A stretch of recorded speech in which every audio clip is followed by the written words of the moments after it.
Hello and welcome back to the top tiers. Today I'm going to be going over the boss tips for Wall of Flesh, the final pre-hard mode boss, and then you'll be starting hard mode in your Terraria world. After killing him, hard mode will begin, and I'll go over some of the changes in the next video. So let's get right started in optimal loadout for weapons and armor. For Warrior, you should be using the Dark Lance, Knight's Edge, Code 1, Sun Fury, or the Beekeeper sword.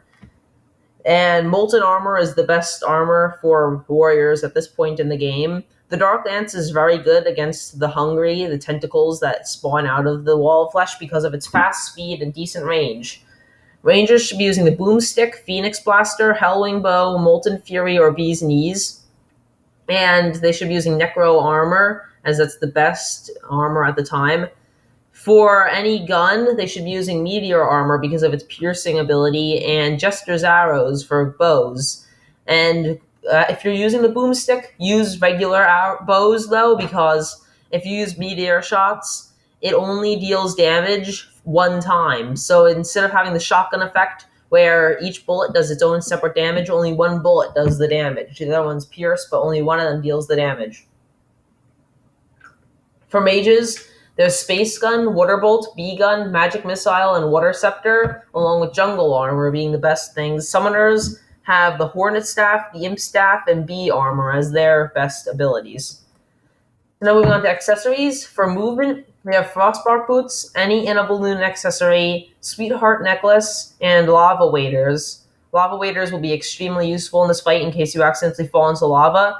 You'll still be able to walk on top of it, and it keeps you safe from lava for 7 seconds. You have 7-second lava immunity. So, for combat, the new addition for combat is the Cobalt or Obsidian Shield, preferably Obsidian Shield, because that immunity to fire blocks, and it's very useful because of that immunity to knockback, so you will not take knockback from the boss, which will interrupt some of your attacks. Health and mana remain the same throughout.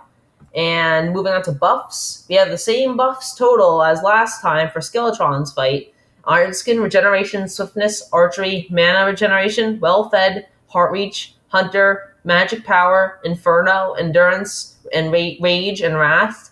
However, now, because you took down Skeletron and you have access to that dungeon, you can get yourself the alchemy table to craft at instead of just using a placed bottle. The alchemy table has multiple benefits, one of which is the fact that it has a 33% chance not to consume potion materials while crafting potions. So that's a very good thing if you're limited materials, but you still have to make potions. Arena tips, we have build a long platform across the entirety of the length of Hell. So if you can't get the entire length of Hell, at least halfway across. Make sure to have at least half the entire area covered by the campfire buff. Same thing with Heart Lanterns, at least half the entire area. Mages should have the entire area covered by Star in a Bottle. And use the honey buff sparsely, maybe scatter 1 or 2 little pits of honey across the entire platform, because this is going to be a hard fight for covering the area with regeneration. So do your best, and it should work. And that is the end of today's video. I hope you guys enjoyed. Don't forget to like and subscribe, and I'll see you here on the top tiers. See ya.